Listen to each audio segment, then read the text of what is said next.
올렸다고 볼 수 있을 것 같습니다. 이렇게 감염 공포감이 중국인에 대한 배척 또 차별로 이어지는 모습 이런 것도 나타나고 있잖아요. 그렇습니다. 좀 안타까운 얘기인데요. 사실 이제 28일 날 낮에 강남구에 있는 가로수길에서 중국인 관광객 3명이 택시를 타려고 몇 번 시도를 했던 것 같아요. 그런데 3차례에 걸쳐서 승차 거부를 당했다는 그런 소식이 지금 나와 있습니다.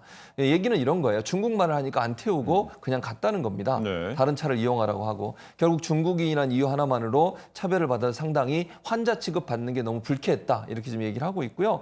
또 성형외과들 같은 경우는 중국인들을 상대로 해서 성형외과 많은 이제 환자들을 받았거든요 지금까지. 네. 그런데 이 지금 신종 코로나 바이러스 사건이 터진 다음에는 대체적으로 중국인들 같은 14일이 지나지 않으면 환자를 받지 않는답니다 지금 성형외과들이. 네. 그리고 이제 분점을 두고 있는데 상하이 같은데 분점을 두고 있는 성형외과들 같은 데는 상하이로 가라고 인도를 하거나 아니면 2, 3개월 후로 예약을 늦추는 그런 사례들이 계속 보이고 있고요. 하나 더 말씀을 드리면 배달의 민족이라고 이제 그 배달 음식 전문적으로 하는 거기서 일하는 라이더스라고 해서 이렇게 배달 음식 배달하시는 분들 있지 않습니까? 이분들이 노조가 있는데 노조가 회사에 공문을 보냈는데요. 공문 내용이 이렇습니다.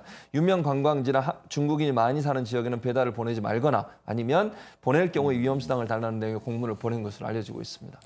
네, 그리고 한편 예. 경기도 평택에 있는 한 음악학원에서는 중국인 학생은 다니지 말라 이렇게 거부를 하기도 했다고 하고 그다음에 무슨 뭐 마라탕이라든지 양꼬치탕을 파는 중국 음식점들도 날벼락을 맞았다고 하는데 네. 근데 이 바이러스는 생존 기간이 있어가지고는 설령 중국에서 이게 식자재가 들어왔다고 하더라도 지금까지 생존할 수는 없다고 하거든요. 물론 근데 전문가들은 이렇게 얘기를 하는데 지금 국민들이 아무것도 잘 모르는 상황에서 네. 정확한 백신도 없다는 상황에서 이런 불안을 느끼는 거는 사실 뭐 자연스러운 현상이 아닌가 싶고 정부가 어떤 정보를 확실하게 통제를 하고 확산을 방지할 수 있는 그런 신뢰를 보여줘야 되는데 아직 이런 감염의 경로라든지 감염 원인 이런 것들을 정확히 파악하지 못하고 있는 상태에서 1, 2차 관문은 이미 뚫려버렸으니까는 국민들이 느끼는 불안감은 좀 당연하지 않나. 정부는 하루빨리 이런 것들을 사태를 수습해가지고는 좀 신뢰를 보여주고 국민을 안심시켜주는 자세가 필요하다고 봅니다.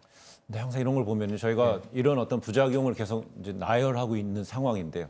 이런 어떤 무차별적인 차별, 배척 이런 부분은 한번 다시 생각해봐야 되지 않을까요? 그렇습니다. 이게 중국인이란 무조건 배척하는 행태는 바람직하지 않다고 저는 예. 봅니다. 물론 예. 우리가 감염을 예방하기 위해서 철저히 준비하고 조심해야 될 필요는 있습니다. 그러나 모든 중국인들이 마치 감염 대상자인 것처럼 생각하시는 것은 그건 지나친 오해일 수 있다. 또 그분들이 어쨌든 우리나라 들어와서 관광하시는데 그런 불쾌감을 느끼게 되면 차별이나 네. 아니면 마치 본인이 병에 걸린 것처럼 감염된 것처럼 취급을 받게 되면 얼마나 기분이 상하겠습니까? 근데 그런 부분들은 우리가 주의할 필요가 있다. 조심은 하되 네. 그렇다고 중국말을 쓰는 모든 사람이 다 신종 코로나 바이러스에 감염된 것처럼 얘기를 하시거나 아니면 그렇게 대우를 하게 되면 결국 그 자체가 인종차별적인 요소로 작용할 가능성도 있다고 보여집니다.